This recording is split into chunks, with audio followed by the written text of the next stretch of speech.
नमस्कार दोस्तों, एक बार फिर से आप सभी का हार्दिक स्वागत करता हूं आपके अपने यूट्यूब चैनल रेवत राज मैथमेटिक्स में। साथियों, रीट 2022 की हम तैयारी कर रहे थे और संस्कृत के संपूर्ण निःशुल्क बैच में आज की अपनी अगली क्लास होने वाली है। हमने पिछली कक्षा में कारक प्रकरण के टॉपिक को शुरू किया था, उसमें प्रथमा विभक्ति यानी कर्ता कारक पढ़ लिया था।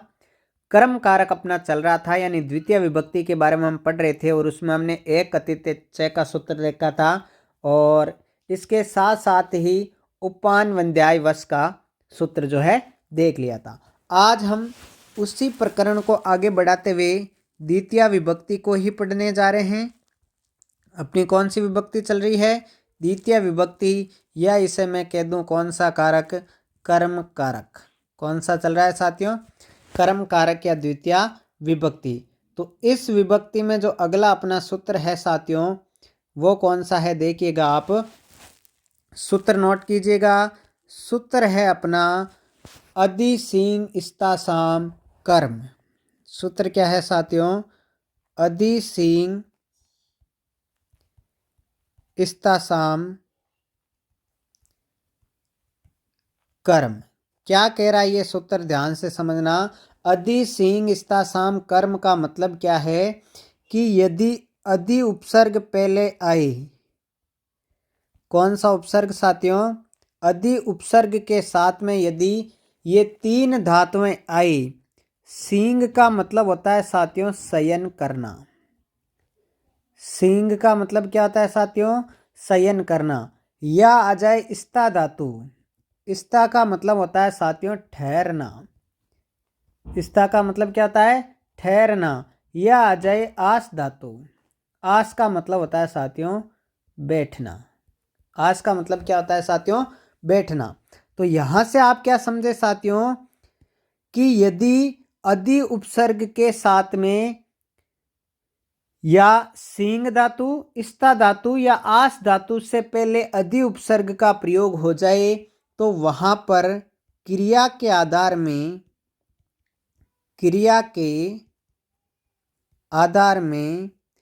द्वितीय विभक्ति का प्रयोग होगा।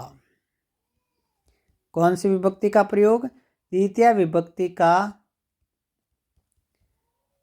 प्रयोग होगा। बात समझ में आई? सूत्र है अदि सींग इस्ता साम कर्म, यानी कि सींग, इस्ता और आस ये तीन धातुएं हैं। इनसे पहले यदि अदि उपसर्ग आपको दिख जाए तो वहां पर क्रिया के आधार में कौन सी विभक्ति करनी है? द्वितीय विभक्ति का प्रयोग करना होगा। ठीक है साथियों, हम एग्जाम्पल देखते हैं, उदाहरण लेते हैं साथियों। उदाहरण आपके सामने मैं प्रस्तुत कर रहा हूं। तो अपना उदाहरण है हरि वैकुंठ में शयन करते हैं। हरि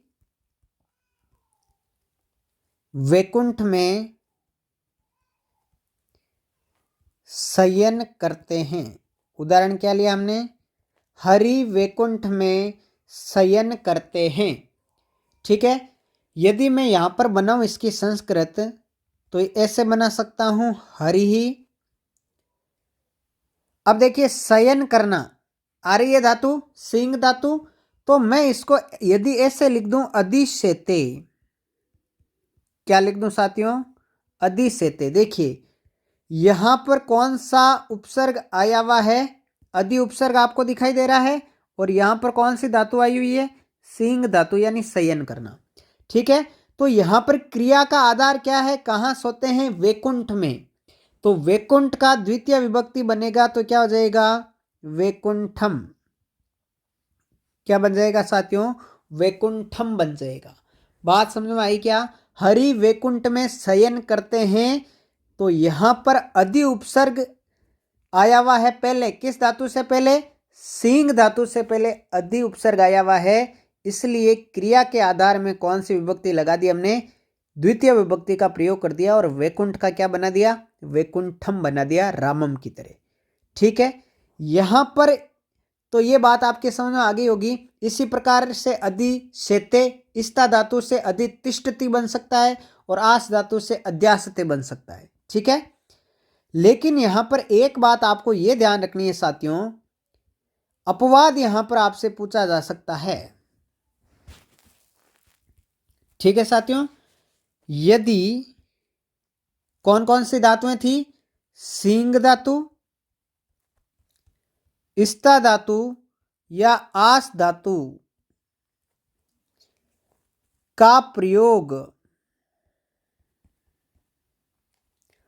उपसर्ग के बिना हो रहा है, उपसर्ग के बिना हो तो क्रिया के आधार में द्वितीया नहीं होगी साथियों, सप्तमी विभक्ति का प्रयोग होगा, सप्तमी विभक्ति का प्रयोग होगा। ये कैसे हुआ सर? अभी समझाता हूं। देखिए, हमने यहां पर क्या पढ़ा अभी थोड़ी देर पहले कि यदि सींग धातु, स्ता धातु या आस धातु का प्रयोग से पहले एक उपसर्ग आए, अधि उपसर्ग, तो क्रिया के आधार में द्वितीय विभक्ति। लेकिन यदि इन्हीं तीनों धातुओं का प्रयोग उपसर्ग के बिना हो रहा है तो वहां पर क्रिया के आधार में द्वितीय न होके कौन सी हो जाएगी? सप्तमी हो जाएगी। जैसे एग्जाम्पल लेता हूं मैं, देखिए, हरि वैकुंठ में शयन करते हैं, वही ले लिया मैंने, हरि वैकुंठ में शयन करते हैं, हरि वैकुंठ में शयन करते हैं। बनाइए, इसका क्या बनेगा? देखिए, अब मैं अधि उपसर्ग का प्रयोग नहीं कर रहा हूं, ये लिखा मैंने हरि ही और डायरेक्ट यहां पर लिख दिया मैंने सेते, हरि ही सेते, हरि शयन करते हैं। यहां पर मैंने उपसर्ग नहीं लगाया है। उपसर्ग है क्या? आपको दिख रहा है क्या? नहीं, उपसर्ग का प्रयोग नहीं किया है, इसलिए क्रिया का आधार वैकुंठ जो है उसमें सप्तमी विभक्ति लगे के कौन सा बनेगा? रामे की तरह वैकुंठ है। यहां पर कौन सी विभक्ति आई है? सप्तमी विभक्ति का प्रयोग हुआ है। तो अपवाद का ध्यान रखना है।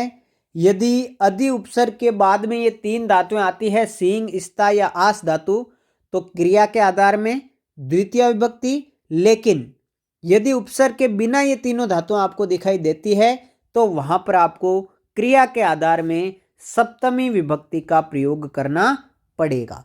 इतनी बात समझ में आ गई साथियों? कैसा लगा? मजा आ रहा है ना? चलिए बिल्कुल आगे बढ़ते हैं और चलते हैं अगले सूत्र की ओर। साथियों, इंपॉर्टेंट सूत्र की चर्चा हम करने वाले हैं आगे। तो अगला अपना जो सूत्र है वो काफी इंपॉर्टेंट है साथियों। सूत्र मैं आपके सामने लिख रहा हूं, ध्यान से देखिएगा। अगला द्वितीय विभक्ति में ही अपना सूत्र आ रहा है साथियों, इंपॉर्टेंट है। सूत्र है अभिते परितः समयानिक्सा हा प्रतियोगे अपि। बहुत ही ज्यादा इंपॉर्टेंट सूत्र है साथियों। अभित परित समया निक्सा हा प्रतियोगे अपि, ये सूत्र क्या कह रहा है? यहां पर जो आपको शब्द दिखाई दे रहे हैं इनके अर्थ आपको पता होना चाहिए। अभिते का मतलब होता है साथियों दोनों ओर। अभिते का मतलब क्या होता है साथियों? दोनों ओर। परिते का मतलब होता है चारों ओर। परिते का मतलब क्या होता है? चारों ओर। समया का मतलब होता है समीप। क्या होता है? समीप। और निक्सा का मतलब होता है निकट। एक ही बात है, दोनों की ध्यान रखना है। हा का मतलब होता है शोक। क्या होता है साथियों? शोक। और प्रति का मतलब होता है की ओर। प्रति का मतलब क्या होता है? की ओर। ठीक है, प्रति का मतलब क्या हो गया? की ओर। देखिए, सूत्र बड़ा प्यारा है साथियों। सूत्र अपना कह रहा है अभित परित समया निक्सा हा प्रतियोगे अपि। अभिते का मतलब दोनों ओर, परिते का मतलब चारों ओर, समया का मतलब समीप, निक्सा का मतलब निकट, हा का मतलब शोक और प्रति का मतलब की ओर। ध्यान रखना है इन शब्दों के योग में इनसे संबंधित शब्दों में द्वितीय विभक्ति का प्रयोग होगा। ठीक है।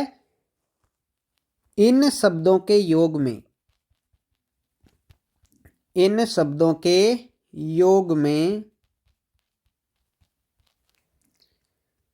आप डायरेक्ट लिख सकते हैं कौन सी विभक्ति आएगी, द्वितीय विभक्ति का प्रयोग होगा। द्वितीय विभक्ति का प्रयोग होगा। इनसे संबंधित जो भी शब्द आएंगे वहां पर कौन सी विभक्ति लगेगी, द्वितीय विभक्ति। चलिए एग्जाम्पल से समझ लेते हैं। एग्जाम्पल मैंने लिया, विद्यालय के चारों ओर हरे वृक्ष हैं। विद्यालय के चारों ओर हरे वृक्ष हैं। एग्जाम्पल क्या लिया साथियों, विद्यालय के चारों ओर हरे वृक्ष हैं। अब देखिए चारों ओर, नाम आया चारों ओर, और चारों ओर के लिए यहां पर कौन सा वर्ड यूज हो रहा था, परितः। आपको पता चल जाएगा साथियों।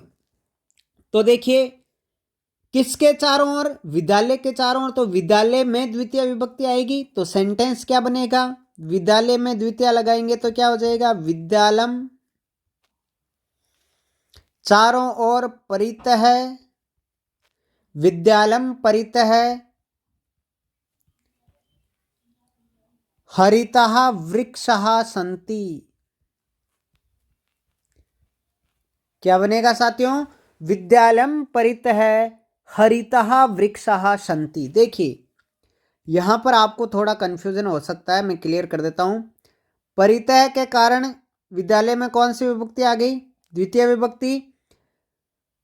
हरे वृक्ष हैं, वृक्ष एक नहीं है बहुत सारे हैं, तो वृक्षः यहां कौन सा आया है, बहुवचन का प्रयोग हुआ है। ठीक है, बहुवचन के कारण यहाँ क्या आया है, संति आया है। और हरे वृक्ष हैं तो इसमें भी कौन सा आया है, बहुवचन आया है। तो ये ध्यान रखना है, कंफ्यूजन नहीं होना है, सेंटेंस वही है, विद्यालयम परितः हरितः वृक्षा सन्ति। आई बात समझ में। चलिए एग्जाम्पल और लेते हैं।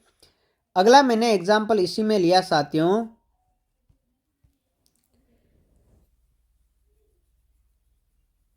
नगर के समीप एक सुंदर उद्यान है। नगर के समीप एक सुंदर उद्यान है। नगर के समीप एक सुंदर उद्यान है। चलिए बनाइए। समीप अभी पढ़ा था, समिया आएगा कि नहीं आएगा, देखिए यहां पर समीप समिया पढ़ा अभी थोड़ी देर पहले, ऊपर देखिए यहां पर लिखा हुआ है समिया, तो समीप के लिए समिया आएगा। तो नगर के समीप एक सुंदर उद्यान है, तो नगर में द्वितीय लगेगी तो क्या हो जाएगा, नगरम। समया एकम, सुंदर तो रम्यम, उद्यानम आसीत। ठीक है, तो देखिए नगरम में भी द्वितीय आई है, उद्यानम में भी क्या आई है, द्वितीय आई है। ठीक है, तो नगर के समीप एक सुंदर उद्यान है, समीप आ गया, बस आप समझ जाएंगे, समिया आ गया ना, तो वह यहां पर अभितय परितय समिया निक्सा हा प्रतियोगी अपि सूत्र से द्वितीय विभक्ति का प्रयोग होगा। आई बात समझ में। तो यहां तक के सारे सूत्र आपको समझ में आ गए होंगे साथियों। इसी प्रकार हम अलग अलग जो है प्रति का प्रयोग कर सकते हैं। जैसे एक और एग्जाम्पल मैं लेता हूं, आपके सामने लिखता हूं एग्जाम्पल, नास्तिक को शौक है। क्या लिखा मैंने, नास्तिक को शौक है। तो शौक के लिए हा आ रहा था अभी, याद होगा आपको, इसका क्या बनेगा, हा नास्तिकम। नास्तिकम में कौन से आ गई, द्वितीय विभक्ति आ गई हा के कारण। ठीक है, तो इस प्रकार से आप अपने आप जो है बना सकते हैं। आगे बात समझे। चलिए आगे बढ़ते हैं अगले इंपॉर्टेंट सूत्र की ओर। अगला सूत्र आपके सामने आ रहा है साथियों, नोट कर लीजिएगा इसको। अगला सूत्र है अंतरा अंतरेण युक्ते। अगला सूत्र क्या है? अंतरा अंतरेण युक्ते। क्या कह रहा है ये सूत्र, समझिएगा। अंतरा का मतलब होता है साथियों बीच में। अंतरा का मतलब क्या होता है साथियों? बीच में। और अंतरेण का मतलब होता है के बिना। अंतरा का मतलब बीच में और अंतरेण का मतलब होता है के बिना। यदि ये दोनों शब्द आपको दिख जाएं कहीं पर भी किसी भी सेंटेंस में, तो इनसे संबंधित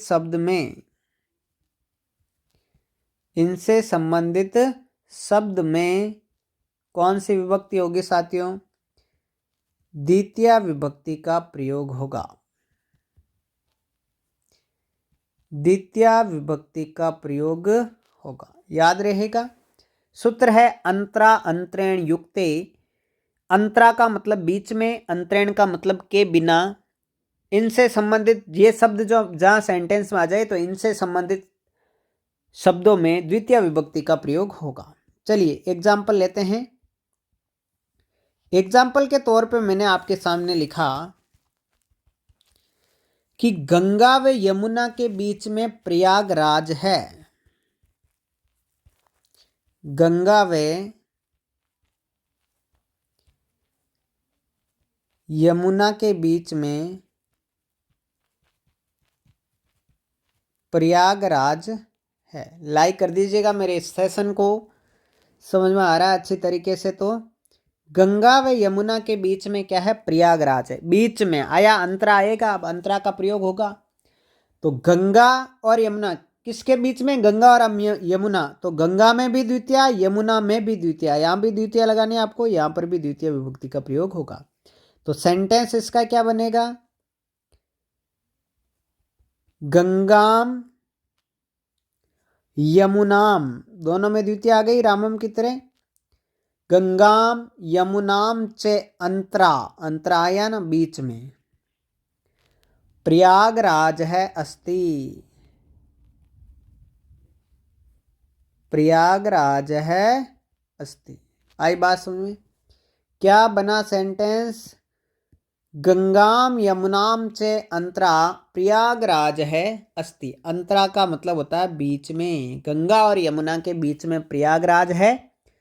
तो गंगाम यमुनाम च अंतरा प्रयागराज है अस्ति। बात समझ में आई क्या यहां तक की? चलिए एक सेंटेंस और लेते हैं।